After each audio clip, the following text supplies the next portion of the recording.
So it occurred to me that there's a problem some people might have with a computer like this that I built a year and a half ago. On the M.2 slot, there isn't really a good way to provide cooling for that. It's on the bottom of the motherboard, and there isn't really any airflow to speak of that gets to the underside of that motherboard. In my case, I didn't worry about it because the um, M.2 SSD doesn't really get that hot unless it's artificially pushed really hard. But I was kind of curious if I had chosen something that was really fast and um, was prone to overheating. How would I deal with that?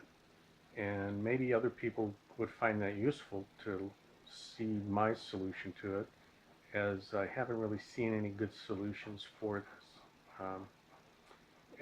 As I'll show you, there's only about 8.5 millimeters of clearance, and a good size heatsink isn't really available. So you'd have to come up with some kind of custom solution. I have dogs, um, and I'm trying to get one of them to kind of back up a little so they don't bump the camera. Go on, go on. And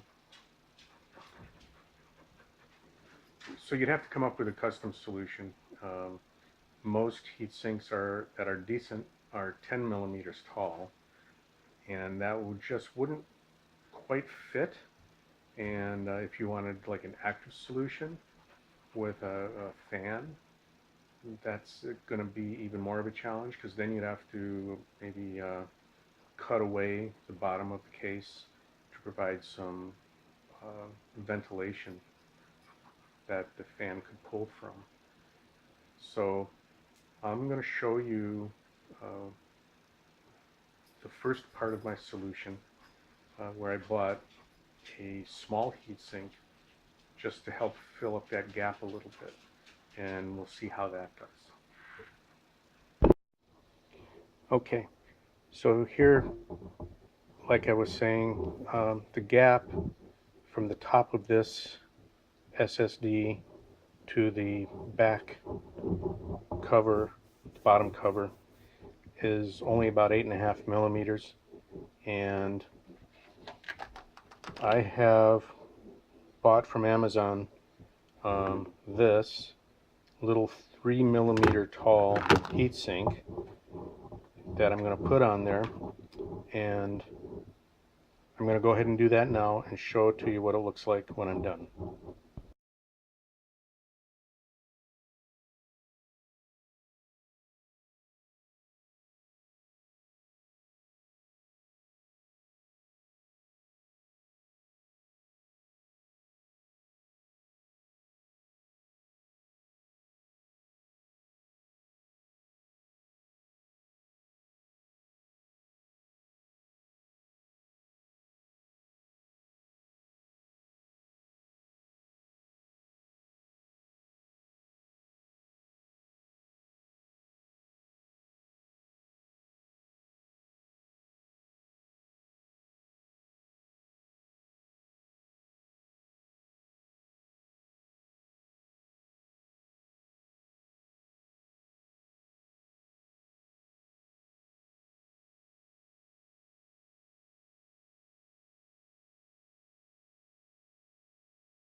Okay, so here we are, fully installed.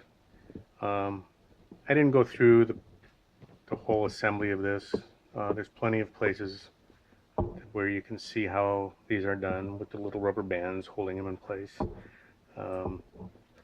And I'm gonna run a test on this. Kind of what I am expecting is it will eventually reach the same temperatures as it did without the heatsink on there. It'll just maybe take a little bit longer.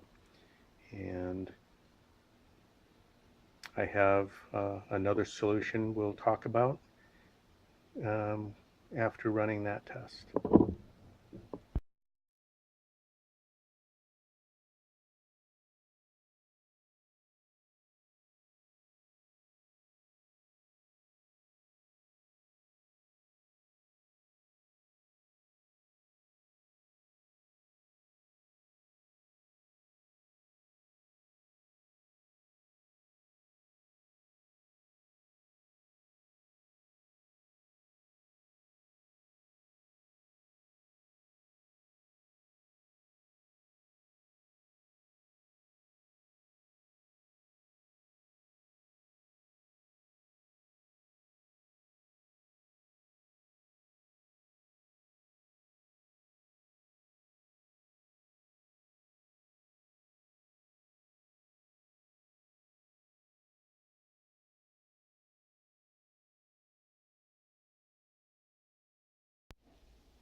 Okay, so this worked kind of okay. Adding this heatsink did pretty much what I thought it would. Made it take a lot longer to reach the same temperature as without it. But since there's basically no airflow underneath, eventually it reaches the same temperature as it does without the heatsink. So the second idea was to get a thermal gap filler, and let's see. I don't know. I'll show you later.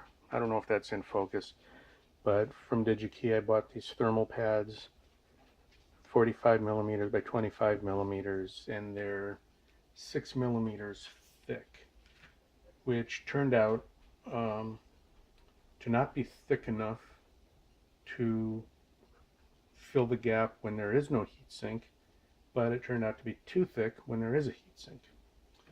And so they're easy to trim down with an X-Acto knife.